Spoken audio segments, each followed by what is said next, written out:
Seja muito bem-vindo à nossa conversa aqui no canal Informa. A partir de agora, a gente vai falar de saúde começando pelos sintomas, pelo que o seu corpo sente, não por diagnósticos já prontos, por suplementos, nem por soluções rápidas. Nessa série, cada vídeo parte de um sintoma comum, mas frequentemente mal interpretado no sentido de organizar o raciocínio lógico para aquele diagnóstico. Ou seja, organizar o raciocínio clínico com mais critério partindo do sintoma. Eu sou a doutora Ana Ruth, gastroenterologista e hepatologista há mais de 35 anos cuidando da sua saúde. E hoje, o sintoma que a gente vai abordar aqui é um dos mais negligenciados no consultório. E eu estou falando de cansaço.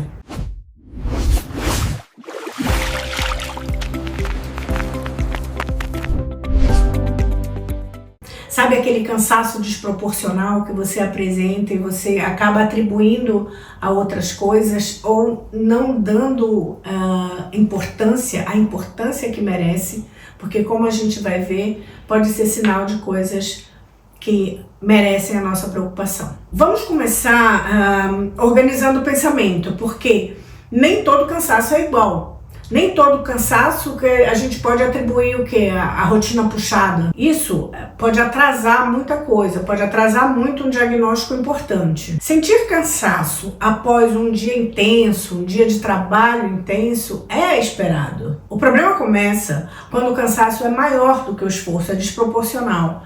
Ele começa a fazer parte da sua rotina. E outra, ele não melhora com o descanso, ou passa a fazer parte da sua rotina apesar de um sono aparentemente adequado. Aqui entra a primeira confusão clássica. Cansaço não é diagnóstico, ok? Cansaço é um sintoma sistêmico. Alguma coisa está acontecendo no teu corpo que está te fazendo sentir esse cansaço desproporcional, que você poderia estar fazendo as suas atividades com mais leveza. E na verdade aquilo ali está te pesando. Então, o cansaço ele pode ter origem metabólica, hormonal, inflamatória, hepática, pode ser causado por problemas no fígado, vamos lembrar disso, neurológica.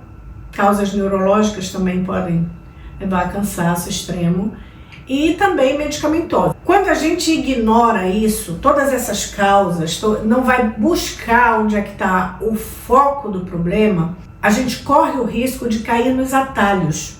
E os atalhos são sedutores. Primeiro atalho, achar que é só estresse ou idade. O tempo passa para todo mundo, gente, mas envelhecer não é um processo patológico.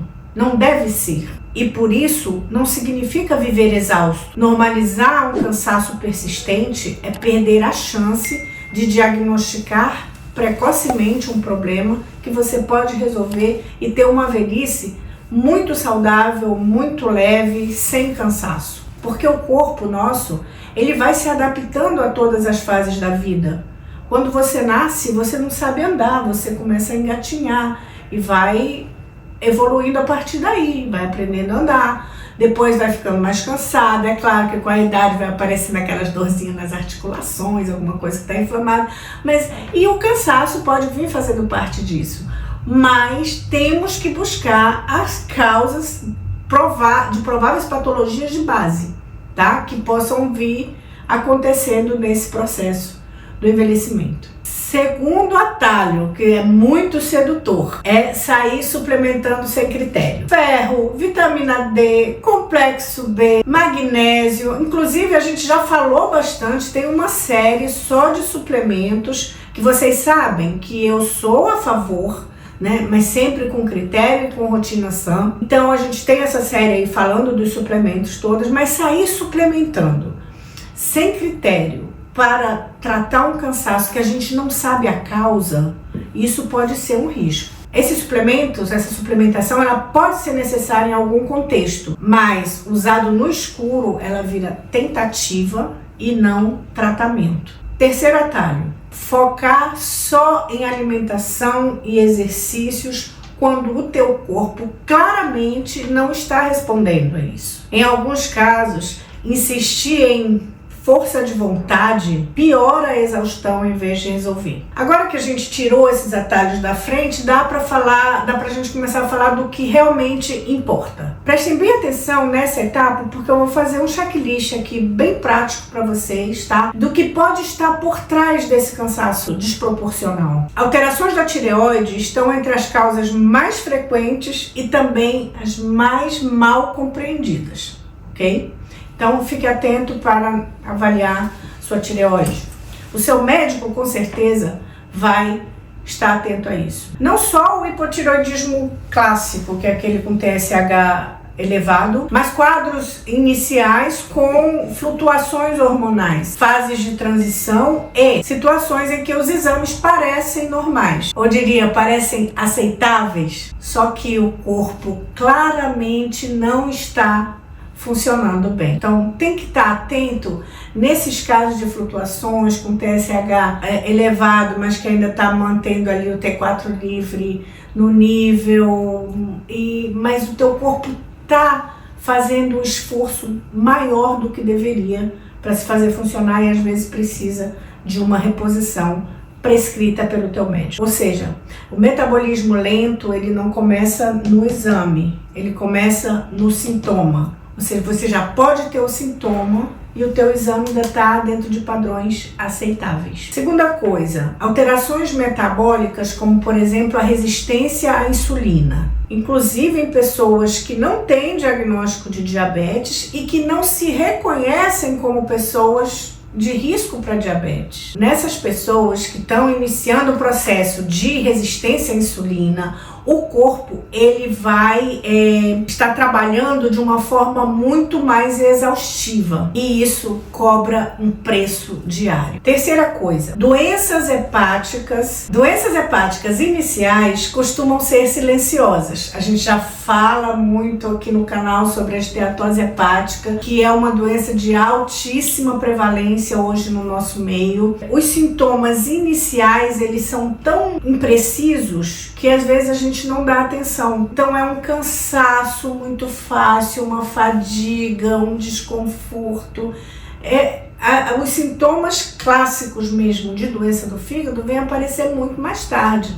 Eles começam assim, os sintomas iniciais da esteatose hepática, porque o fígado participa ativamente do metabolismo energético, hormonal e inflamatório. Então todas essas causas vão levar a um cansaço desproporcional. Quando ele não funciona bem, vai aparecer o cansaço antes de aparecer qualquer sinal mais óbvio, mais direcionado para a doença do fígado. Deficiências nutricionais existem, mas raramente elas vêm sozinhas. Elas costumam ser consequência de má absorção, inflamação intestinal, uso crônico de medicamentos ou alterações metabólicas mais amplas. E não apenas simplesmente falta de vitamina. Tá faltando vitamina ou porque o corpo não está absorvendo, ou porque está perdendo demais, ou porque não está metabolizando direito. Tem que ter a causa do problema, tá? A consequência é a falta de vitamina, mas vamos buscar as causas. É por isso que eu estou fazendo essa série baseada nos sintomas para a gente entender melhor o nosso corpo. Outra coisa, distúrbio do sono, inflamação crônica de baixo grau, alterações hormonais ao longo da vida, especialmente em mulheres que têm um ciclo hormonal bem mais complexo e efeitos colaterais de medicamentos completam esse cenário que a gente acabou de falar, de fazer esse checklist aí para vocês entenderem da onde pode estar vindo esse teu cansaço, tentar buscar a tua causa, tentar cuidar do teu corpo. Presta atenção em você.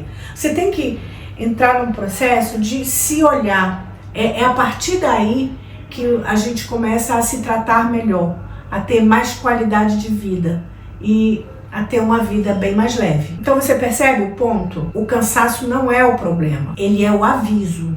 Então é bom até que aconteça, porque ele está te avisando que alguma coisa não está funcionando bem. Você tem que buscar correr atrás do que é essa coisa para você poder corrigir esse problema a tempo, antes que vire realmente um distúrbio, uma doença que fique mais difícil de tratar mais lá para frente. Por isso, investigar o cansaço não é pedir um exame isolado, nem adotar uma estratégia genérica. É entender o contexto, observar a evolução, correlacionar com outros sinais do corpo e só então decidir o caminho a trilhar. Nem todo cansaço é grave, mas cansaço desproporcional não é algo que pode ser empurrado com a barriga. Temos que ficar atentos. Quando a gente aprende a escutar esse sintoma com mais atenção, o corpo deixa de ser um obstáculo e passa a ser um sistema que informa com clareza quando a leitura é bem feita. E é exatamente isso que a gente vai fazer aqui nessa série. Organizar sintomas comuns com raciocínio clínico, sem medo, sem radicalismos e sem improviso. A gente sabe que aqui a gente fala de ciência para o bem-estar das pessoas, para que as pessoas possam se conhecer melhor e buscar qualidade de vida. Se você quer continuar recebendo os conteúdos desse padrão para melhorar a sua qualidade de vida, acompanhe o nosso canal.